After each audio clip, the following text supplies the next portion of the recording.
Hey, it's Zach. In this episode, the great Kevin Arnovitz and I chat about the Western Conference playoff race at the top and at the bottom. Please take a minute to subscribe to the podcast, give it a rating. 5 stars would make me very happy. Leave a nice review. And before we get to today's episode, I want to remind you about another great NBA podcast, The Hoop Collective, with friend of the program, Brian Windhorst. In the latest episode, Brian, Jackie McMullen, that's Hall of Famer Jackie McMullen to you, and Tim McMahon discuss Kyrie Irving's return and the Houston Rockets' recent struggles. You can find the Hoop Collective wherever you get your podcasts. And now, the Lowe Post. Welcome to a Thursday afternoon Lowe Post podcast that officially marks, semi-officially, the halfway point of the 2019-2020 NBA season. And it's time to take stock of some of the key playoff groupings and playoff races. And we're going to start in the Western Conference. And I can't think of anyone better to talk about this with, and particularly the first team we're going to hit, than my friend and collaborator, the great Kevin Arnovitz. How are you, sir? I'm doing very well. How are you? Doing very well. Always so grammatically on point. The first team we have to talk about is a team near and dear to both of our hearts. The residents of the Grindhouse. And maybe, I'm hesitant to say they're the best story in the NBA this season, but they're one of the best stories in the NBA. The Memphis Grizzlies are 19-22, 13-6 in their last 19 games, and they are the 8th seed in the Western Conference if the proverbial season ended today. Nobody saw this coming. Not me, not you, not Taylor Jenkins, who should be a candidate for Coach of the Year. Not Robert Parra, the owner of the Memphis Grizzlies, wherever he is. Not Justin Timberlake, not Peyton Manning, nobody. I'm not sure they can keep it up. Obviously, they're quite a young team. They have played 23 home games and only 18 road games, so some pain is perhaps coming in terms of schedule, although their schedule has been, relatively normal, average. It's not like they've had an easy schedule. They are, for the season, 15th in offense and 22nd in defense. In the last month, they are 3rd in offense. The Memphis Grizzlies have the 3rd best freaking offense in the NBA in the last month and still 22nd in defense. So that defense is the reason for skepticism. Mr. Arnovitz, what do you make of this other than they're well coached and they have more than two. They have several very good young players, including a flat out star in Ja Morant. What do you make of this team? So it's really interesting because what they're doing is, first of all, let's start with the first thing, which is that I've come to believe that not having your draft pick presents all kinds of cool incentives for you to do well. And we saw this with the Nets, and now we're seeing this with the Grizzlies. And I'm somebody who actually does believe, look, exploit the incentive structure when you can. If there is no incentive for winning, why should you win? But I do think it's liberating for a team because now they don't have to worry about, these veterans might make us semi-competent, or what are we going to do, or the protections are this. They sort of have conceded that they are playing to win and to establish the culture, and that's what they're doing. The thing that's most interesting from just on the court standpoint is Jenkins comes in, and he does have this interesting constellation of really young guys and then veterans who may or may not want to be there or playing for their next deal. Well, one who's literally not there. Iguodala. Yes. Yes, who is in the Bay Area taking VC meetings or just kind of staying in shape. But that's sort of representative, right? And from the outside looking in, it's like, okay, here's this veteran champion, and does he want to be slumming in Memphis? But tactically, you're watching it, it's this really interesting Budenholzer or Pop even junior offense, right? Because so much of it is predicated on reading the court, right? There's not a lot of structure, because the truth of the matter is, in this day and age, we are never going to see another offense in the NBA where sets are just commandeered on the sideline, possession after possession, right? The NBA, Mike Dunleavy is not walking through that door, right? And so, but here's the problem. You're going to ask now a bunch of 20-year-olds, Dylan Brooks, another young guy, to run a read and react offense when they haven't really learned to read yet because they were playing at Murray State and wherever else in Oregon less than a year or two ago, right? And yet, what they've been able to do is make it both intuitive but also easy. And so first of all, they're just going to fly in transition. But even in the half court, I was watching the game against Houston the other night, And it's amazing. Like, you can see these moments where they're not getting what they want. And the way it sort of works there is if you're not getting what you want, Ja or Dylan or, even JJ sometimes has the ball, and they run these kind of 4-5s pick and rolls, which is really fun. What they'll do is just say, hey, go play with a teammate. Don't worry about this intricate system. Just go, like, if you don't find what you want, go play with a teammate. Do it quickly because they're only 24 seconds. It's an inconvenience of the modern game, right? But, hey, dribble handoff, middle pick and roll, run some other kind of quick action with your nearby teammate, and they're generating good offense out of it. And then you throw in Valanciunas. So a guy that, like, what do we need him for? He's an old school 5. You know what you need him for? Is once or twice a week, Phoenix is going to come in, or Washington is going to come in, or Sacramento is going to come in, and these teams cannot protect the rim, and so you feed that guy, and it's not an everyday thing. He's not the 5 of their future 4 years down the road. But in the meantime, by the way, there is a game for you every single week that is for the taking, because that guy will brutalize your non-existent rim protection. Yeah, he'll throw up a 30 and 15 every 4 games. Right. And by the way, that's how you build a 6-game win streak, because like 2 or 3 of those games are going to be against teams with just crappy interior defense, and you've got an advantage there.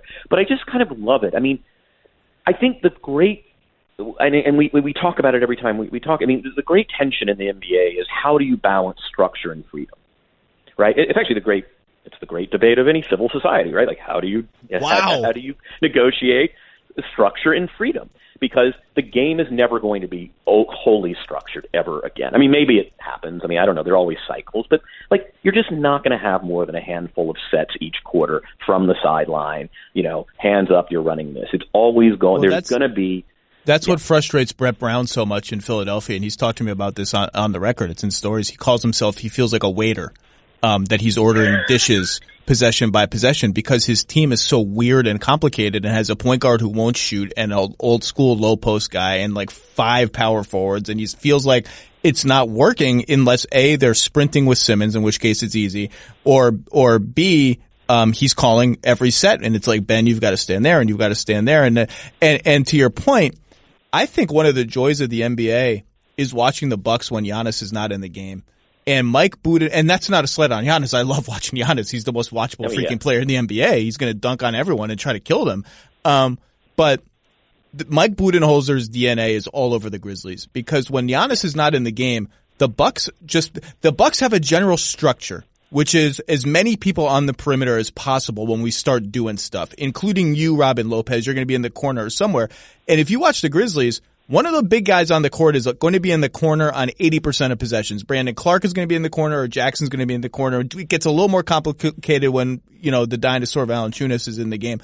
And then from there, it's just like you said, it's just the Bucks is like a symphony of random screens and flares and give and goes and cuts. And like the players it's just a bunch of smart basketball players making smart basketball plays until they shoot. And the Grizzlies are kind of like that all the time, except they're younger and they're a little wilder, and they do have a legitimate Ja Morant belongs in the All-Star conversation right now. Ja Morant, now I'm not sure he deserves to make the team, but if you're listing your final 18 to 20 candidates for the 12 Western Conference spots, he should be on it. Like if Shai Gilgeous-Alexander and Chris Paul are on it, Ja Morant, his rookie season is so impressive on like 500 different levels.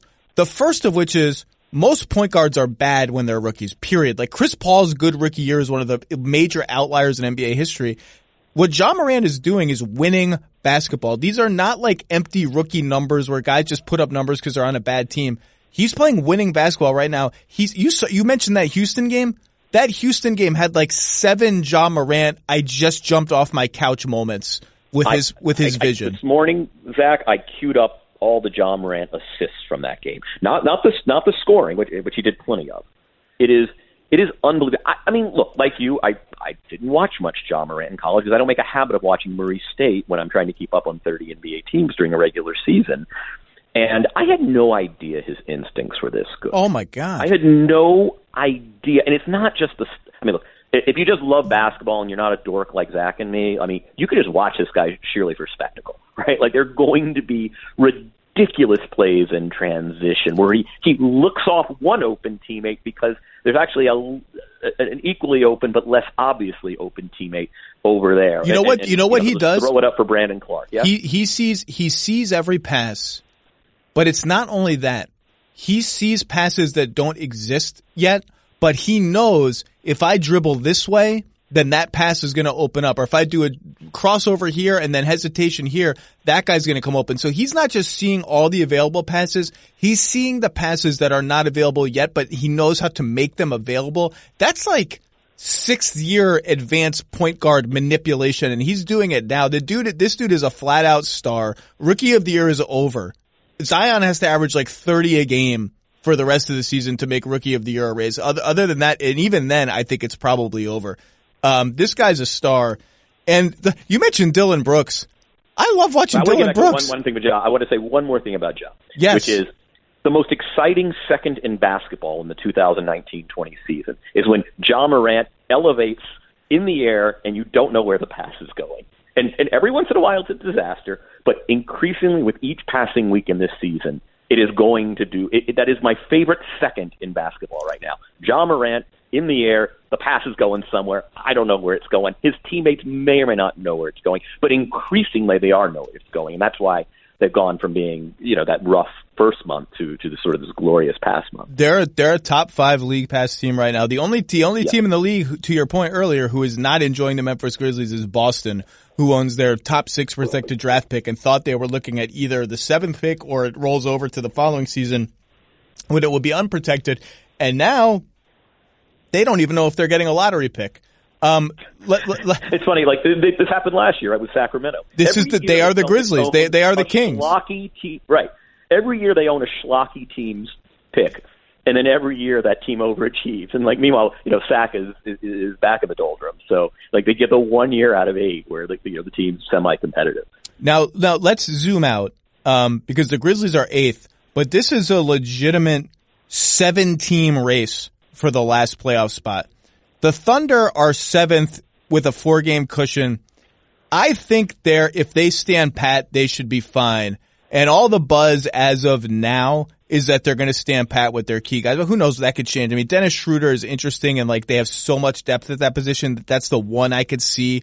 Maybe they move, but I haven't heard much Gallinari buzz. I think teams are calling about Gallinari and not getting anywhere. So let's just say Thunder in for now. That leaves literally every team in the conference other than the Warriors within 4 games of the Grizzlies. So it goes Grizzlies, Spurs tied in the loss column, then Portland, Phoenix 2 games back in the loss column, then Minnesota, who made a trade today right before this podcast, which we can get to, and then the Pelicans and the Kings 4 games back in the loss column. But as you surely know, the Pelicans A are getting Zion back, and B have by far the easiest schedule in the Western Conference going forward. And they've played 19 home games and 22 road games. So it's not just that their schedule is easy qualitatively. They also get more home games. 538's playoff odds have the Pelicans as by far the most likely team to get. Let me bring them up. They have the Pelicans as like a 45% chance to make the playoffs or something insane like that, considering they're 4 games back on the loss column. They have the Pelicans at a 40% chance to make the playoffs. And wow. It's actually one of the more interesting discrepancies. They have the Pelicans at 40%, the Grizzlies only at 12%, the Spurs at only 6%. And then you look at Basketball Reference, and I've never seen a discrepancy like this. If you look at Basketball Reference, it's like totally the opposite. The Spurs are the favorite, and I talked to some 538 people, and they said their model just loves the Pelicans roster. It understands it's getting Zion back. It's weighting preseason expectations a lot. So 7 teams, 1 spot. I mean, who in this group do you have faith in? Let's leave Memphis aside. Well, you include Memphis if you want. Who is like a serious contender for this spot in your mind? Who do you look at and say, okay, I'm confident that game 75, they're still in shouting distance or they have this spot? So the obvious answer, for me at least, is Portland, in the sense that I just feel like they probably have a nice 4-week stretch of basketball at some point. Last night's game against Houston if you want to look for an indicator, looks pretty good. They've also have, I think, 4 home games in hand. So, right now, I mean, a place I like to go for purely unscientific prognostication is I look at I think this is the old George Karl thing. Like I look at the road wins versus the home losses as a general. That doesn't account for which teams are left or whatever else, but the Blazers have 9 away wins and they have 10 home losses, and they still have I think 4 home games in hand. So I like them. The historic answer would be the San Antonio Spurs. I think of those teams, they have the best win differential or point differential. So if that's a predictor of quality, which it often has been, you might go with the Spurs, to say nothing of the fact that they'll figure out a way. There are 3 vets on that team who are reasonably capable. They do indeed. They have the best. They have the best net rating of all these teams, which is a slight minus. They're up to 10th in offense, which we'll talk about, and they remain 21st in defense. So a profile not unlike Memphis's profile for the season. So Portland and the Spurs. What else? Yeah, and I mean, I'm pessimistic about the Suns for no other reason than, I mean, by the way, it's the opposite with them. I think they have 6 more away games than home games remaining. They actually share that minus 1.2 with Spurs. They are the other answer to who is the best net rating team among them. But I just, I don't like to see a team with 6 more away games than home games. So let's hit the Suns real fast. They're 13th in offense, 19th in defense, and net rating actually is almost equivalent to the Spurs. However, as you said, they have all those road games coming up, 6 home games in hand, which is the biggest split in the league.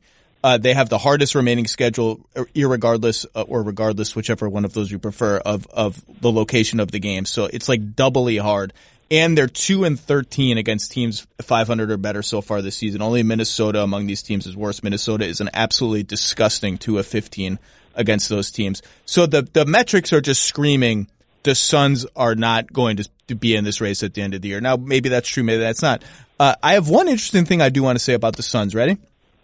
Mm-hmm. I've had this debate with a few people inside the league in the last week. I think it's really interesting that they're not starting Ayton. Last week, they, I think, played 3 games maybe with Baines and Ayton in the starting 5. That group was actually a slight plus. I wrote about it in 10 things that I didn't like and didn't think it was going to be a real lasting thing. My assumption was when they break that group up, they will start Ayton. And now they're starting Baines. Now they've closed some games with Ayton in small ball lineups that have done quite well. I think that takes a lot of balls. And some people agree and some people disagree and say, well, Baines has just been better this year. They won so many games with Baines, blah, blah, blah. Like, yeah, Ayton was the number 1 pick in the draft. You passed up Luka Doncic, even though you had the head coach of the Slovenian national team as your coach, to pick DeAndre Ayton. I don't care if Monty Williams has so much juice there, he can do whatever he wants. It still takes guts to bring that dude off the bench, and I think it's really interesting. Now, I know he just got suspended for 25 games. He's only played like 6 games or whatever since he came back. I get all that. I just think it takes guts as an organization to not just hand him the starting job. And frankly, if we're like 10 or 15 games down the line and he's still not starting, I'm going to be like, whoa, that's kind of interesting, because most bad teams, you're the number 1 pick in the draft, you're starting, and the Suns are maybe not a bad team, but their record is bad. I mean, is Monty one of those people who sends a message through lineups? And that's the question. And is it a commentary on defensive effort? I don't know. That's just purely. I want to repeat this for the aggregators. That is purely speculation. I'm looking for possible explanations as to why. And by the way, another explanation is, as you say, this is his extended training camp, right? The team has established a certain rhythm defensively and offensively. I thought they played pretty damn good defense the first 6 weeks of the season, and that, hey, this is about sort of getting up to speed. This is, again, extended training camp. That is another explanation. I don't know. Or it might just be, hey, look, DeAndre, build him up. He can just decimate second units. Not unlike what we talked about with Valanciunas. He can just absolutely just kind of go. It's sort of a great preliminary part of the season for him, and at a certain point, there'll be parity between him and Baines, and at some point he'll start closing, and then at a certain point he'll start opening. And we're playing the long game in Phoenix, and we shall not dwell on. I mean, that is the only explanation I have. I don't disagree with the move offhand. No, I just think it's atypical. That's why like Aaron Baines is starting over the number 1 pick in the draft from 2 drafts ago. I just think it's atypical. That's all. Although the Sacramento went through this, right? Where Bagley, and in fact, it was a major point of friction where Bagley is, and now that's the rookie season, so you might say it's a different ball game, but where Bielitsa had to start over Bagley, who was still playing, by the way, like 34 minutes, but there was Bagley, some sort of symbolic. Bagley hasn't had some positional vagueness, right? Where there was disagreement within the Kings about whether he should be a 4 or a 5 or whether he was ready to play the 5. Like, there's none of that with Ayton. He's a 5. Like, this idea that he and Baines were going to play together was lunacy. It was never going to work. Yeah, it's I will say, if you ask me to list the 10 players I'm most interested to watch in the last 40 games of the season, Ayton would be somewhere on that list and probably toward the top. He's his strengths are very obvious, right? He has unbelievable hands. He's a crazy good offensive rebounder. He's not a bad passer. He can score. Defensively, he's got a ways to go, although when he's a straight 5, he's getting like a little bit better. When they were asking him to guard like the Bielitsas of the world, he was totally out of his depth.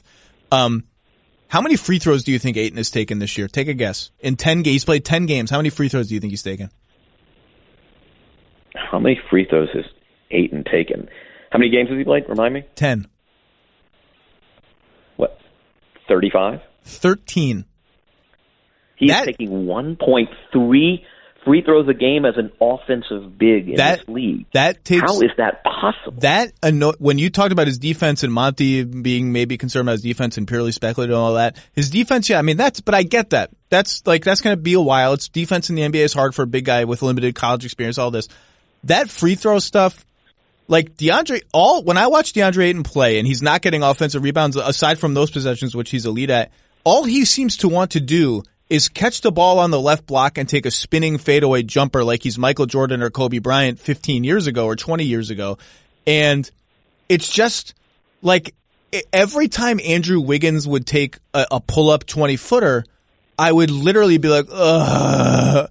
And now I'm like, when he goes into that spin, I'm already like slouching and rolling my eyes because there's another miss and no free throws. And I'm like, dude, you're huge. Just go to the basket. What are you doing with these 15-foot, 18-foot fadeaways to nowhere? Anyway, that's my DeAndre. You can learn a thing or two from Jonas Valanciunas. He'll never be as mechanical as Jonas, and that's a good thing probably. But yeah. So unfortunately, we have the same answers to the who do you have faith in to be in this. So if I had the Grizzlies, to me are a wild card because it's just so hard to figure out like how real is this when their schedule gets a little tougher. How real is it? Spurs we'll talk about. I have faith in them. How could you not? The Blazers, 18 and 24, have frankly just been consistently bad all season, ravaged by injuries. So they have a built-in. It's not even an excuse. It's a reason for being bad. Their roster is decimated by injuries across the board, but they just haven't had a stretch of basketball that makes you feel good about their team. Phoenix, I don't have a lot of faith in. Minnesota, I don't have a lot of faith in. New Orleans, because of their schedule and the impending return of Zion and their friskier play over the last month, I do. And then Sacramento, we can get to. So I don't have a lot of faith in Sacramento, although they're interesting. So I agree with you. Let's talk about the Spurs. The Spurs have made the playoffs 9,000 years in a row. They are very much aware of that streak. They do not want it to end. For the season, let me bring up my Spurs stats. For the season, they are 10th in offense, 21st in defense. Since December 23rd, they are 2nd in offense and still not very good on defense. Do you know what happened on December 23rd? I do not know. LaMarcus Aldridge started shooting threes. And I spoke to LaMarcus Aldridge about that this week. Spoiler alert for something I have coming out. But I assumed that there was some come to Jesus moment with Pop and him and whoever else is involved in these meetings that I imagine take place, but apparently did not. And because the contrast between before and after that date is so stark that I just thought something has had to have happened to make him do this. And no, he just decided I'm going to shoot threes. Like, I'm ready, going to do it. Since then, with DeRozan and Aldridge on the floor, which has been a black hole of suck for 2 years in a row, they are scoring 124 points per 100 possessions, which would be number one in the league by so much it's not even worth looking up. DeRozan has gone berserk, like absolutely berserk. I think he's scored over 20 points on over 50% shooting like 10 games in a row, just berserk. And they just got kind of more interesting again. And if LaMarcus is really going to shoot threes like that, A, it helps DeRozan because the lane is clear for him. B, it helps all these other Murray and White types who want to drive into the mid-range and take floaters and all that. It gives them some theoretical possibility to play Pirtle and Aldridge together more than they have this season, which is almost not at all. They're interesting, and they just have the track record of, they're not going anywhere. Like, they're not bailing out of the season as long as Pop is there. And they're rarely, if ever, going to beat themselves. They're first in the league in turnover rate, lowest turnover rate. They don't foul. They do all this stuff. And now they're like, shot selection is normal-ish. They have a very easy remaining, not very easy, but one of the easiest remaining schedules in the West. I think the Spurs board, if you put a metaphorical Nerf gun to my head right now and said pick one of these teams, I think I would pick the Spurs. It's those non-metaphoric Nerf guns that'll get you. It's funny.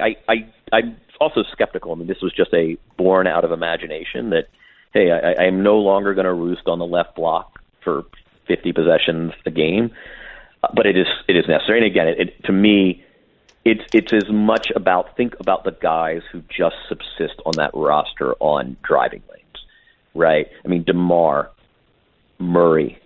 Derek White, to the extent that he sort of operates as an offensive weapon, which he doesn't do very often, and it is essential, to say nothing of the fact that it's just more fun to watch. I've been kind of growing bored of, like, they're kind of the bottom of my league pass rankings in the past 18 months to 2 years. Well, last night they're playing in Miami, and I'm watching this game because I might write something about the Spurs. And you want to know the impact of, like, what does it mean that LaMarcus is floating around out there more? And it is a sacrifice on his part. And here's a demonstrable example of that. 20 times, I'll say 15 times, some large amount of times last night, the Spurs ran a middle pick and roll with Bryn Forbes screening for DeMar DeRozan. Because LaMarcus Aldridge is over in the corner, there's nobody in the lane, so they can use a little guy to screen for DeMar and present the defense with this choice of you either switch Duncan Robinson onto him or whoever is guarding Bryn Forbes, or you hedge and recover or try and do whatever, and you're going to give him a crease. And if DeMar gets a crease, as antiquated as he is, as whatever as he is, as crappy on defense as he is, as net negative as he's been all these years, the dude is going to score buckets. And right now he's scoring buckets in a way that is helping them win games. Yeah, I mean, the question then becomes, especially when you write about them, is can they defend? I mean, is it fair to say that if this team just defended at a league average level, they've got the 7 seed and might even knock on the door, might even be able to put together 16 wins in 21 games? I mean, that's what's just so odd and dissonant about it all, right? And that's with the appreciation that DeRozan's never going to be an all-league defender. Actually, I thought Aldridge, when really motivated in Portland, was as good a pick-and-roll defender as there was among bigs in the league.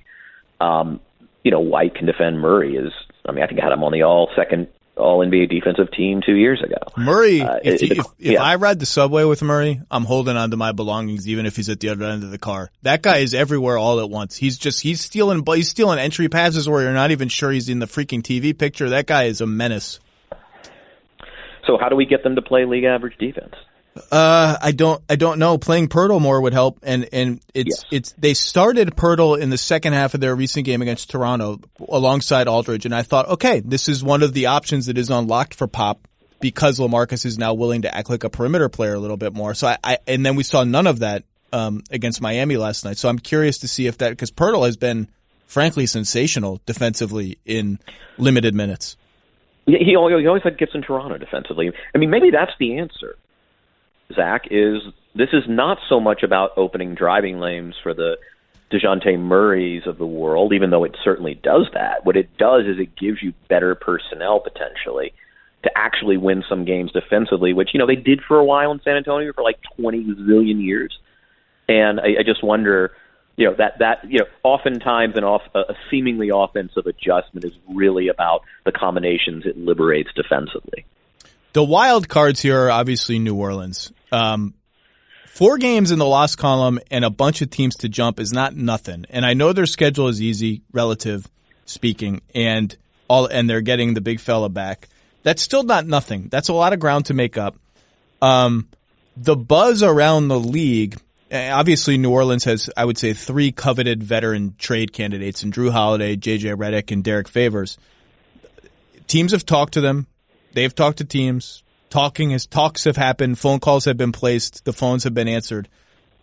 We're still 3+ weeks out of the trade deadline.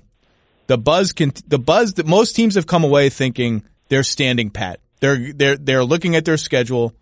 All the other Louisiana sports teams are done playing. Focus is on the Pelicans.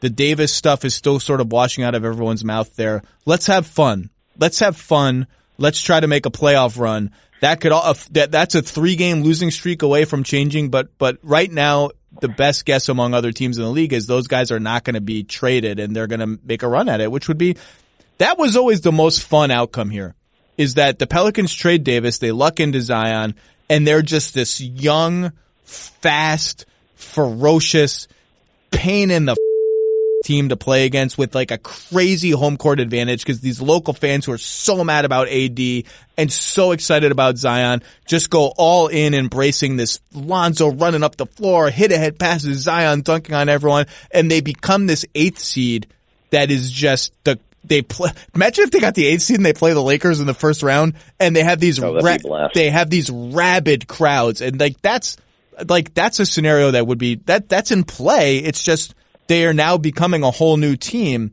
And sometimes as exciting as it is to get a guy like Zion back, there is an 8-game, okay, we got to figure some stuff out. Ooh, we just took a loss. Ooh, another. It's not as easy as it sounds.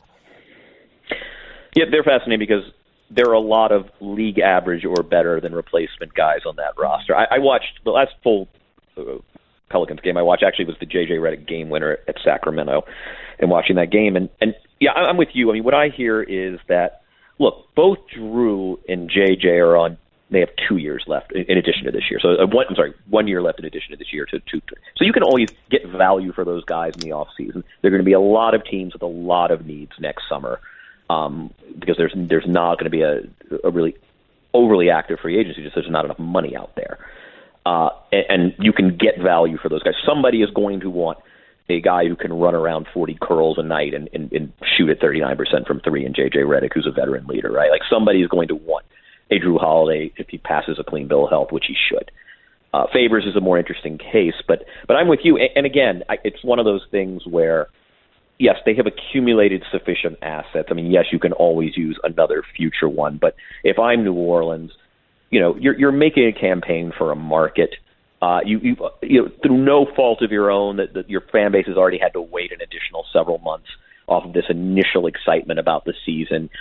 Your season ticket count increased because of this pick, and you want to sort of and look, it can be really fun in a market to have a 11-week playoff run is really important in a market where basketball isn't king, where you are trying to sort of kind of reformulate the image of the franchise in a community where you're coming off of the Davis thing, and I just think it'd be fun basketball. And what's the worst that happens? What, you play yourself down from 9th pick to the 13th pick if you don't make it in a draft that frankly isn't all that deep.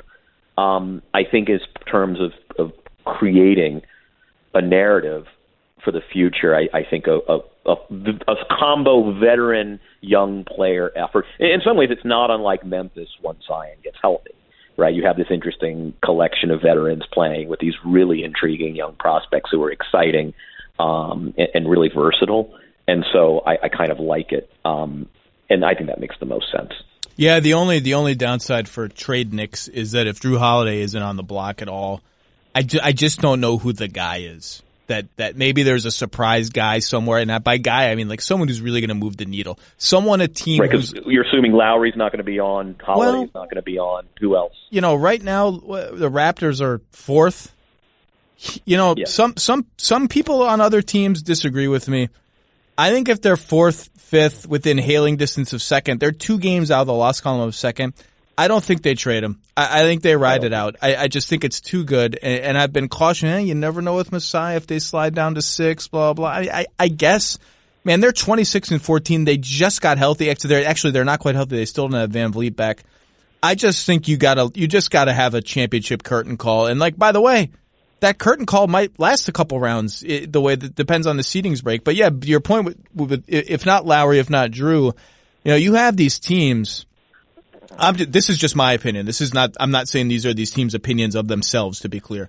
You have teams like Miami, Denver, especially, who are one impact player away. Miami and Denver. I think you could argue Boston. I don't necessarily, like one impact player away from being really, really serious teams. And you search around for like, well, who is that player? And I come away kind of like, I don't know. And that's why Andre Drummond trade speculation, not for those teams, but for other teams, becomes this sort of topic. And then you have other teams like I think the Clippers are a lock to make some kind of trade.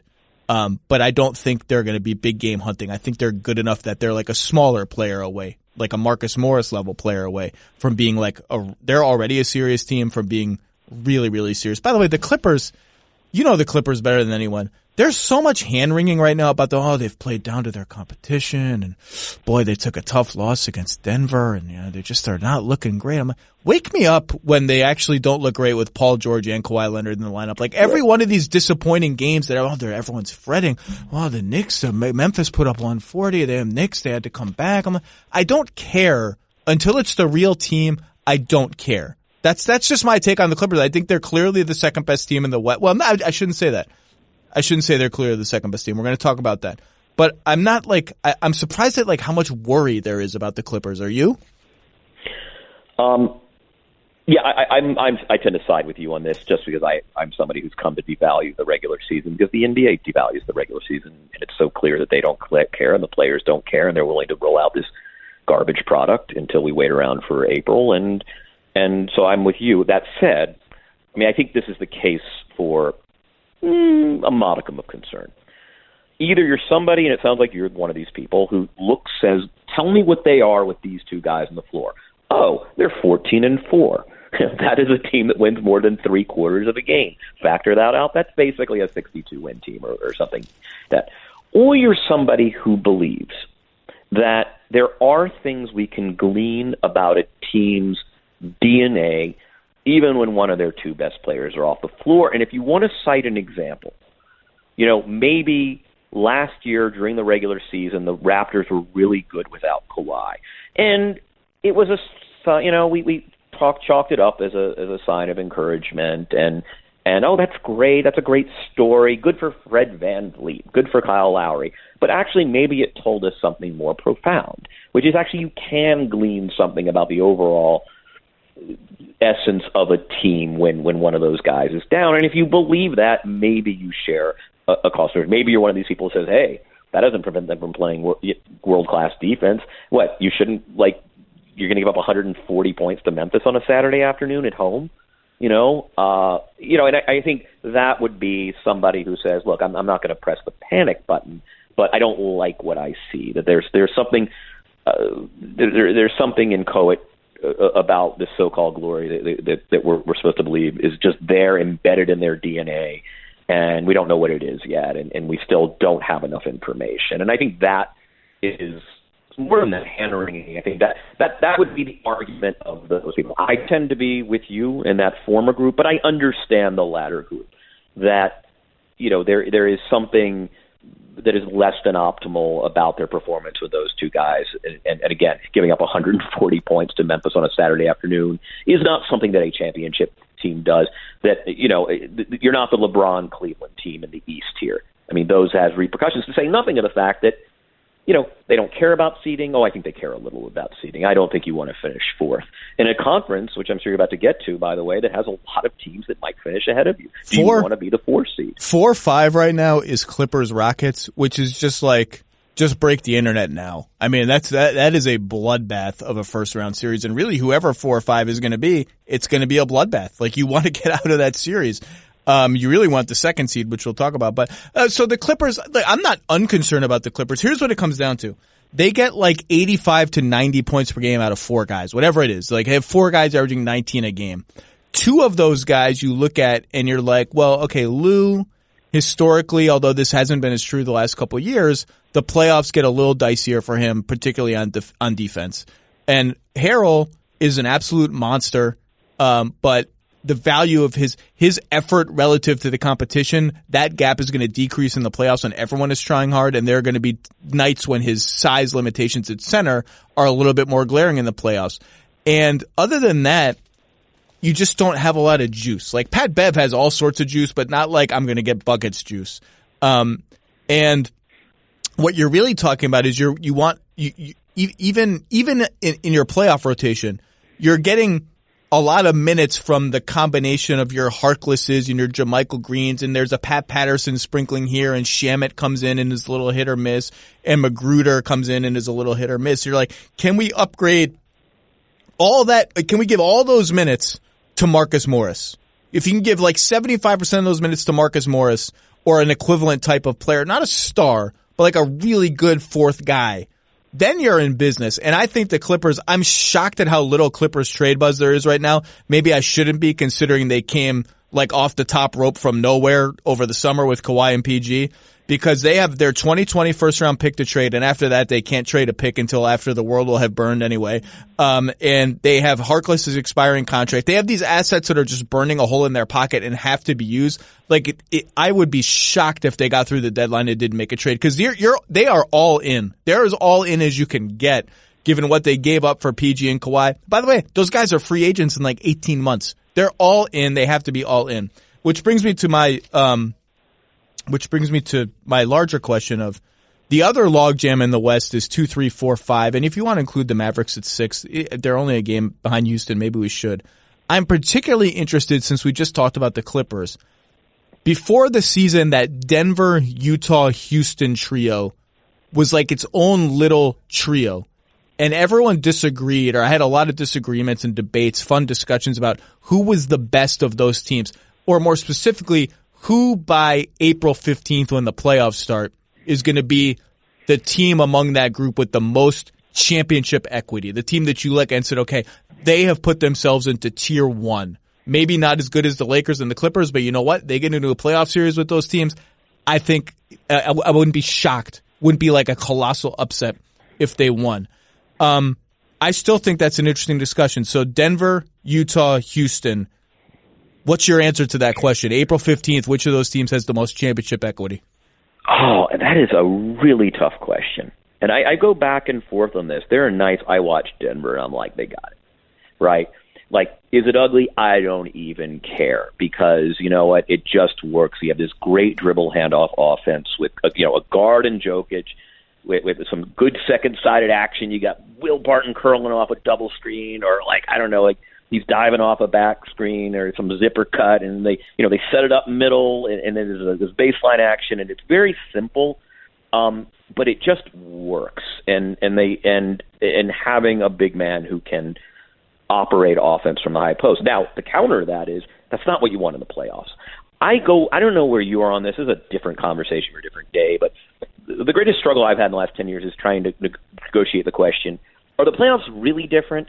Because it's still 10 guys, and it's still fundamentally the same stuff, and it's still, but I've come to believe, and I don't have any empirical evidence for this, that the playoffs are just different.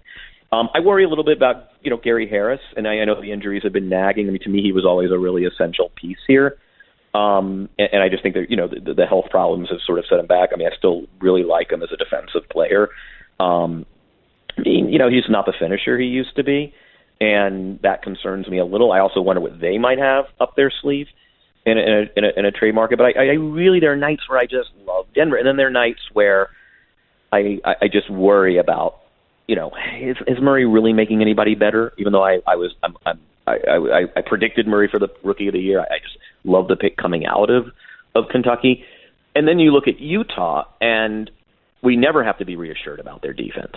It is a well orchestrated machine. And now all of a sudden they're, the shot creation is starting there. And Mitchell's just getting better, right? Like, he hasn't even really learned how to just sort of manufacture points out of bad possessions and just get to the line. Like, he's still learning that stuff. We never think of Utah as a young team, but their decidedly best player is very young and getting better rapidly. And I think like that's something to remember. And now I love the way it looks with Bogdanovich. And I say this as someone who always has an appreciation for Derek Favors, kind of a Georgia Tech guy. And but there was something limiting in just watching, that team try to just manufacture possessions, and sometimes it was just too hard, and I feel like it's gotten easier. And I know they're playing just great right now, and it's never as good as it is, when you're on these streaks, and it's never as bad as it is for the first 6 weeks of the season with Utah every season.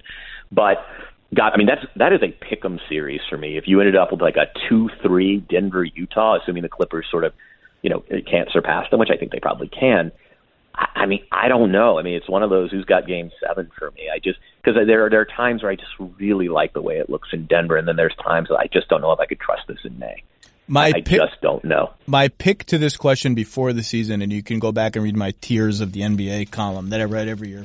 My pick was Utah. I thought they had the best two-way potential of this group. And one guy, if he made a leap, I didn't think he was going to make a leap like some people expected. The words Dwayne Wade were thrown around, and I tried to throw cold water on that.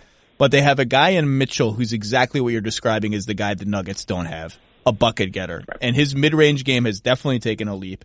And after a slow start, the Jazz are 11th in offense and 8th in defense. They have the number 1 offense in the NBA by far over the last month. Now their schedule has been soft, but still, they've found their rhythm.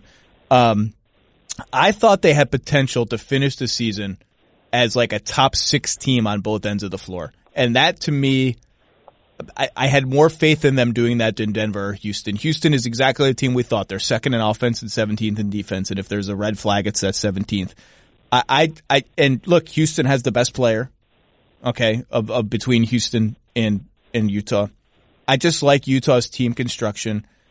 Mitchell seems to be growing into his role as like, all right, I'm going to have to be the guy. Obviously, the question is going to be what happens when Conley comes back, because this whole entire run has coincided, A, with an easy schedule, B, with Conley being injured and Joe Ingles coming back into the starting lineup and Donovan Mitchell acting essentially as point guard. The reason I'm not as worried about Conley's return is this. Number one, their starting lineup was actually killing it. It's like one of the best lineups in the entire NBA. Now, that starting lineup didn't include Ingles. Ingles has played so well that he has to start. So if Conley starts, that's going to shove Royce O'Neal to the bench. That new starting lineup, which is Conley, Mitchell, Ingles, Bogdanovich, Gobert, has a very limited sample size and has been mediocre. So maybe that's a case for being worried. I don't worry about that, though. I just think they'll figure it out. And by the way, if figuring it out means that Conley still struggles and they have to make him their backup point guard, like, they'll make that decision. I don't think that will happen. I don't think they want that to happen, but they'll make that. They have a track record now that says they can play that way. Part of the reason I'm not worried is A, I still think Conley will figure some stuff out. B, their starting lineup was good even as he was struggling. And C, part of the reason they were so bad was that their bench was a train wreck. And between George Niang replacing Jeff Green, Tony Bradley figuring some stuff out, the addition of Clarkson, which I didn't love, and we can talk about that if you want, and one of these sort of 6 starters going into a bench role, I just think their team is going to even out. Their performance is going to even out. I really like their team. I will say Clarkson is not the player type I would have gone for. They had one big chip to play, and that was Exum. And they had to attach picks, which is a little sad. And they went and got Jordan Clarkson. Now, there's been some speculation that part of the reason they got Jordan Clarkson was he makes $4 million more than Dante Exum, and they can now retrade him for a more expensive player. TBD, we'll see. I'm not sure that's the plan. Not to get too granular.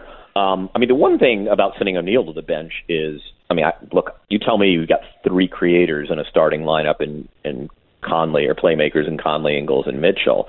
I kind of like one of those guys, and maybe you stagger it. I think you just stagger it. One of those guys on the floor, with all due respect to Emmanuel Mudiay, or if you believe that Clarkson is somebody who can commandeer a second unit. I don't love it, but then maybe you stagger those 3 guys. But I love, those are just 3 creative players. Even Conley struggling as a guy who can, is a guy who can sort of preside over a possession. You're going to get something. I'm hoping, like you are, that Mike comes back healthy. I'd love to see Mike Conley, the Mike Conley we know on this team.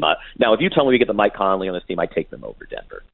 We would still need to hear about Murray's injury. I don't hate the idea of Conley coming off the bench. I really don't. I realize that's politically unpalatable considering the money he makes and what they traded to get him. But you know what? Bringing DeAndre Ayton off the bench is politically unpalatable. They're doing it anyway.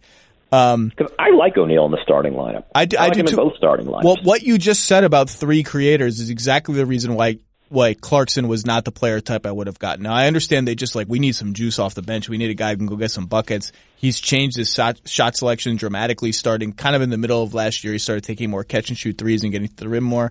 But when they're fully healthy, Conley, Mitchell, Ingles, Clarkson is a lot of ball handling. And, it's cool to have a lot of ball handling. I just didn't think it was something that the apex version of their team needed more of. Now, maybe they're worried they'll never get that version, that Conley will never be the Conley they thought they were trading for.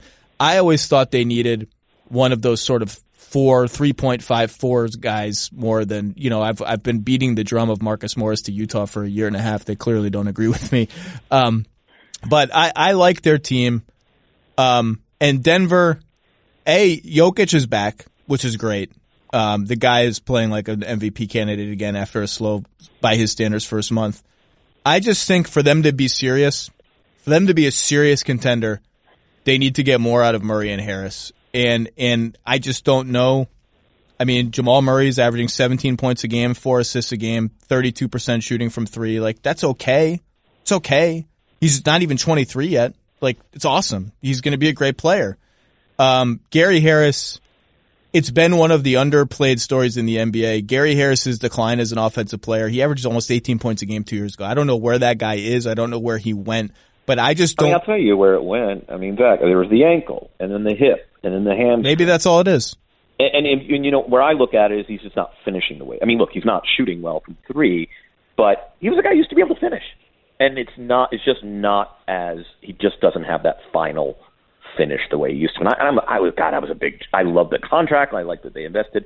I was rough on the Nuggets front office when it first took, I think 14 or 15. They made a lot of weird moves, and there was some, and I've just been utterly impressed. It is, they're, in the evolution of any front office that became great, there was a moment where maybe they didn't know what they were doing. And they've been fantastic in identifying talent and play and evaluation, and there are a lot of young guys competing for a lot of minutes, do a lot of the same things, and there's just not a lot of static. I've been just completely impressed with Denver. And, but Harris, I just think it's kind of a sad story because, I don't think it's a lack of effort, right? It's just the hip, the hamstring, the ankle. It's just, it's been some bad luck. I just think, Will Barton is, I think this season is just, I think he might be their best sort of perimeter bucket getter, and he's been great. That statement just makes me nervous. I'll tell you what, though.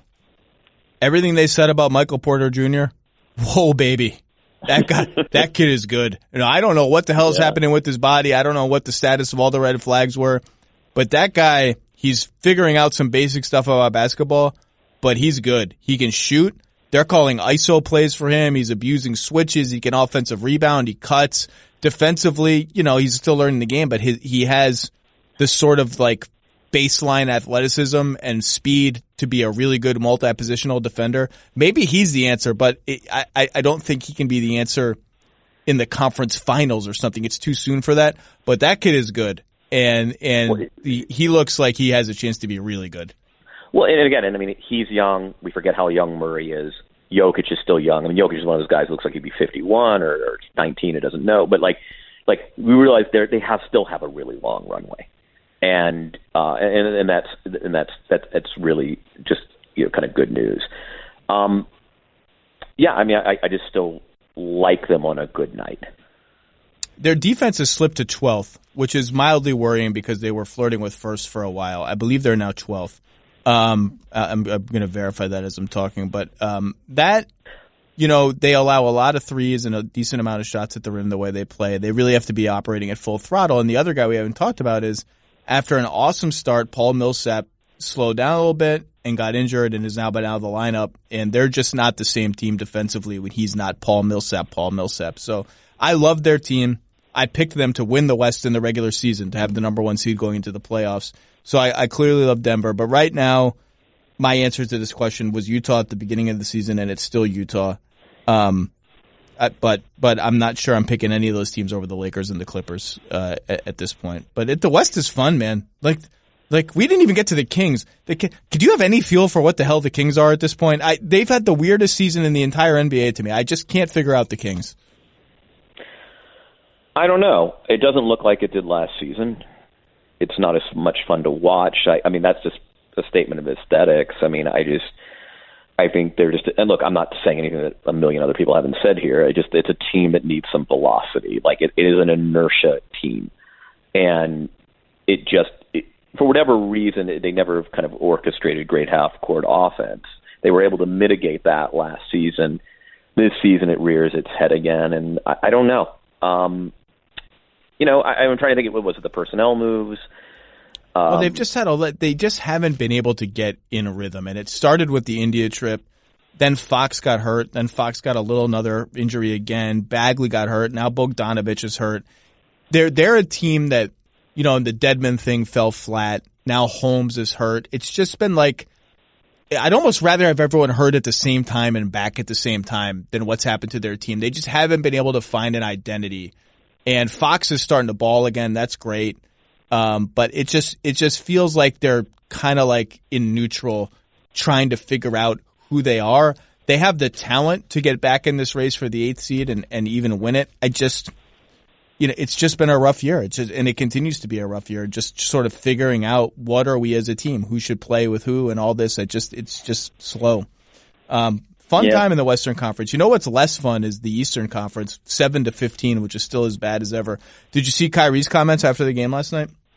I'm always trying to parse. I mean, they're almost unintelligible. Is he saying that Joe Harris and Jared Allen can't play basketball? I was like looking, is it about the list? Was he being intentionally exclusionary of certain guys as a statement of disapproval? Is he just talking because, there actually isn't much intentionality into what Kyrie Irving does? I think it's like one of the things we forget about, and this is true outside of sports, certain celebrities, certain politicians, whatever.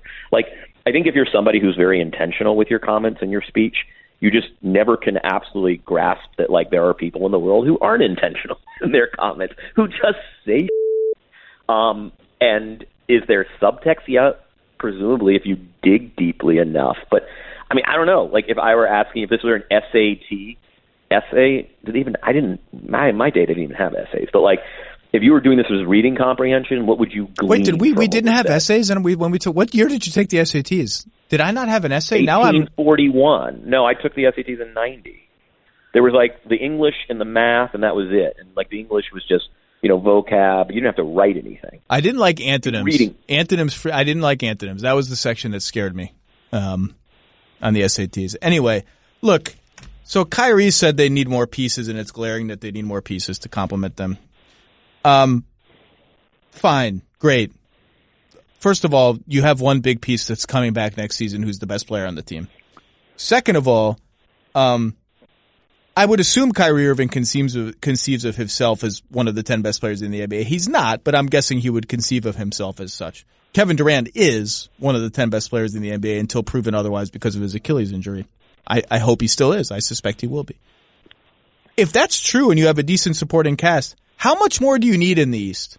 How much more? Who scares you? You're scared of Boston? You're scared of the Bucks? The Bucks are awesome, but you're Kyrie Irving and Kevin Durant. You need more help against who? Against the Pacers? You need more help against Boston, your old team that you left? You need more help? Second of all, Tom Haberstroh tweeted it today. Brooklyn with Kyrie this season 5-9. Brooklyn without Kyrie 13-13.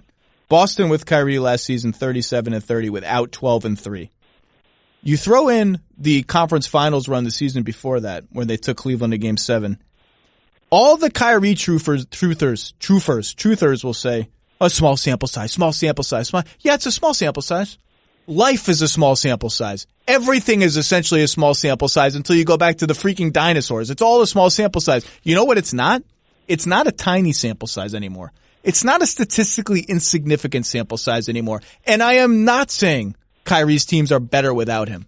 I'm not saying that because when it's nut cutting time in the playoffs and it's a big moment and you need a big shot, you need a guy like that who can create shots. So I'm not saying that. What I am saying is there's a growing amount of evidence that Kyrie's teams are not worse without him.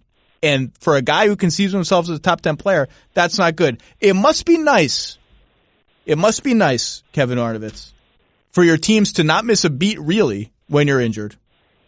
For you to miss 25 games with a shoulder injury that your team, let's say at the minimum omitted the truth about, come back, go 1-2 in your first 3 games, lose a game last night where you shoot 6 of 21, and then decide this is the appropriate time to say that the roster around me just isn't good enough. Right. What a nice life that must be. Yeah, and this is what I would say, is if you are one, and I would agree with you, I would imagine that Kyrie sees himself by sheer license of what he said that he is one of the 10 best players in the league. Hey, guess what, man? It is your job to make those guys better. That's why that is what makes you a top 10 player, right? So guess what? Here's Joe Harris. He's a 41.3% three-point shooter. Maybe you want to find him. Here's Karis LeVert, a guy who, sort of frankly commandeered the restoration of this franchise from futility, for better or worse. He's not a perfect player, but he's a piece. I mean, Taurean Prince, who's played exceptionally well at times. Spencer, say nothing about Spencer Dinwiddie, who, by the way, might very well be a better floor general than you in this regard, because he's somebody who actually is semi-interesting in making his teammates better, even though he's probably doesn't have and let me be clear, 2/3 of the talent that you have. I want to put the brakes on it because people are going to say, "Oh, dude, they're saying they're better without Kyrie. Kyrie's overrated." Well, I do think Kyrie's a little overrated. Number 2, Boston's offense was way, way, way better with Kyrie on the floor. I suspect the numbers will show the same for Brooklyn right now. So, again, in high stakes playoff moments, I think his game has more value than it does in the regular season. All I'm saying is this. There's a growing amount of non-trivial evidence that his teams are not worse when he misses games. And B, just don't say that stuff. Just don't say it. You just missed 25 games with an injury the team didn't really, fully tell the truth about. And the team's bad since you came back. And you just went 6 of 21. Just don't go saying oh, we need it's glaring, we need all this other talent. Just tell Sean Marks privately. That's all I'm saying. Have we not hit any team you wanted to talk about? Were you dying to share any thoughts about the Wolves acquiring Alan Crabb? No. I mean, let's check back in a couple months on Atlanta and some of our other kind of curiosities, teams that we just sort of keep tabs on. But I think this was very comprehensive. The Wolves acquiring Alan Crabb is interesting only in that they saved a little bit of money and opened up a roster spot. They're not done. They're another team that I would be shocked if they were done. That's a trade to make another trade. That's a trade to get Jeff Teague out and to make another trade, because otherwise it doesn't make any sense. Look, I know there are health concerns with Covington. You were looking for a 3-4 for Utah. Well, can I interest you in Rob Covington? Everyone should be interested in Bob Covington. I love Covington. All right, Mr. Arnovitz, I will see you in Los Angeles in about 10 days when I go back out there, and we'll be at yet another Lakers-Clippers extravaganza, which are always fun, and the amount of celebrities in the house is just unbelievable. You have something coming out tomorrow, do you not? I do. Give us 2 minutes on that. What are we looking at? A profile of Frank Vogel, the Lakers head coach, who was nobody's first choice, who sort of came through the side door in what was a public, strange hiring process for the Lakers. And right now, when you walk into the Lakers locker room or you hang around the facility, this might be the happiest place on earth. There is an air of absolute professionalism. The stars are pleased. Management is pleased. Ownership is pleased. It just hasn't felt this way in years. And so how did this guy, who was maybe their third choice, kind of take control of the situation, achieve what is seemingly is a perfect balance? It's early. Nobody wants to take victory laps. But Frank Vogel has, a guy who, by the way, everyone had slated to be backstabbed by, but you can have a conversation about that situation without alluding to Jason Kidd's waiting in the wings. And you know what? It is drama-free. It is just, and they're doing the workaday task. This is a team that competes defensively. I can't remember the last time a LeBron team exerted this kind of defensive effort in the regular season. Maybe the second year in Miami? it's working. And so it's just a little insight into Frank Vogel and sort of what is working about it. I'm curious to see if you get into this at all, and I look forward to seeing it on ESPN tomorrow. I think Vogel took all of that stuff that you just talked about, being the third choice, the Jason Kidd stuff, and all of this. He could have approached the job as if he were constantly under threat and paranoid and biting his tongue and afraid. Instead, he did the opposite thing, which I think was incredibly, incredibly smart, and also in his nature as sort of a good-natured, positive person. Frank is a very positive person. He's fun to be around, even when you're losing. He took it and said, you know what? I got this amount of years and this amount of money. Maybe I wasn't the first choice. Maybe they do have ulterior plans, whatever. Like, I'm just going to coach. I'm going to coach the way I want to coach, and I'm not going to worry about any of that stuff because the deal is the deal. My money's coming to me anyway. I have a chance to win big here. I have a chance to coach LeBron James. I'm going to coach like no one's watching. I'm going to dance like no one's watching. I'm going to coach him hard. I'm going to coach him hard on defense. I'm going to coach the team the way I want. And if it doesn't work out, that's fine, but I'm not going to let all this stuff scare me. I'm not going to let all of this stuff worry me. In fact, I'm going to use it to do the opposite. I'm going to coach with total intellectual freedom, total strategic freedom, total emotional freedom, and it has been exactly the right elixir for this roster. I don't know if you get into that at all, but I think it's very interesting the way he responded to all of that. Yeah, I mean, and we do get into it a little bit. It is he has nothing to lose. I mean, that is the nice thing about. There you go. You said it much more succinctly. He's got nothing to lose.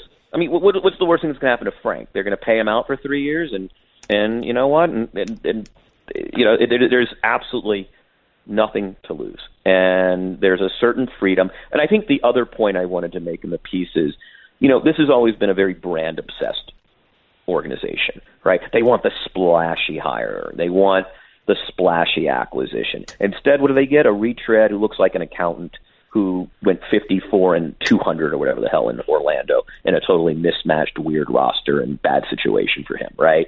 Like, what did they do? They got the off-brand coach for the very brand franchise. And you know what? Maybe that's the secret. Maybe the Lakers are kind of learning a few things. You know, stop with the legacy hires, and you have to have the royal bloodlines from the Lakers, right? Just go out and get a guy who, by the way, will coach like he's got nothing to lose. Anthony Davis could not have been more effusive. I mean, you know, Anthony will talk now and then, and I got a chance to get him one-on-one a couple days ago, and it's like, I mean, I think 6 to 7 minutes in, he was thoroughly enjoying the conversation. He could not be more expressive for a guy who's never been all that expressive about singing the virtues of Frank Vogel. And you kind of know when a player's bullshitting and kind of just politically touting his coach, because that's what you do when a guy puts a microphone in front of you and, you know, you got to say nice things about your coach. No, he was getting into details. Like, he was getting into specific examples. And I think that sings volumes about him. And I just think that it was a great hire, unintentionally possibly. And look, I think Ty could have been great. I think Monty could have been great. But this turned out well, and it's ironic that it was the least Lakery hire, and I can't remember when. I really look forward to reading the story, and I agree with you, by the way. AD is fun to talk to, and I've only done it a few times. Maybe they've just all been in the right scenarios, like on the jump, where he's sort of naturally invigorated by the environment and a couple other places. But I've always found him engaging. So, all right, look for Kevin's profile of Mr. Vogel tomorrow on ESPN.com. That's Friday. Kevin, it's always great to talk hoops with you and to talk Grizz with you, and I will see you in Los Angeles shortly. Looking forward to it.